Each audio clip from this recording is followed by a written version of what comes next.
Arabian bread desert ఎప్పుడైనా తిన్నారా? ఒక్కసారి తింటే మళ్ళీ మళ్ళీ చేసుకుని తినాలనిపిస్తుంది. చాలా సింపుల్ ప్రాసెస్లో చెప్పాను, తప్పకుండా ట్రై చేసేయండి. కస్టర్డ్ పౌడర్లో కొన్ని పాలను వేసుకొని ఉండలు లేకుండా మంచిగా మిక్స్ చేసుకున్న తర్వాత మరుగుతున్న పాలల్లో ఈ కస్టర్డ్ పౌడర్ని వేసేసుకొని మంచిగా కలుపుకోండి. చక్కగా సాఫ్ట్గా క్రీమీ లాగా అవుతుంది. సో అప్పుడు ఒక 2 టేబుల్ స్పూన్ల మిల్క్ పౌడర్ని యాడ్ చేసుకొని మంచిగా మిక్స్ చేసుకోండి. అలాగే కండెన్స్డ్ మిల్క్ కూడా వేసుకొని బాగా కలుపుకోండి. మీ దగ్గర కండెన్స్డ్ మిల్క్ అవైలబుల్లో లేకపోతే షుగర్ అన్న యాడ్ చేసుకోండి. కండెన్స్డ్ మిల్క్ వేయడం వల్ల రిచ్ టేస్ట్ అనేది వస్తుంది అనమాట. ఒక ట్రేలో బ్రెడ్కి బ్రౌన్ పార్ట్ అంతా తీసేసి మంచిగా మిక్సీ పట్టేసుకోండి, బ్రెడ్ క్రమ్స్ లాగా.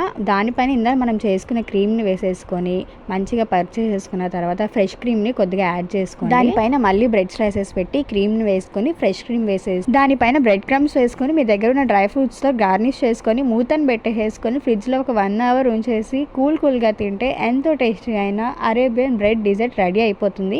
నేను డీప్లో పెట్టాను, ఒక 1/2 అవర్లో కూల్ అయిపోవాలి, మా ఆయన వచ్చేస్తున్నారని చెప్పేసి. నేను మా హస్బెండ్ ఈవినింగ్ డ్యూటీ నుంచి వచ్చేపాటికి స్నాక్గా ప్రిపేర్ చేసి పెట్టాను. తనకైతే చాలా బాగా నచ్చింది, టేస్ట్ చాలా బాగుందని చెప్పాడు. మీరు కూడా ఒకసారి ట్రై చేసేయండి, కమెంట్ చేసేయండి. నా రెసిపీ నచ్చితే లైక్ చేయండి, సబ్స్క్రైబ్ చేసుకోవడం మాత్రం మర్చిపోకండి. Thank you for watching.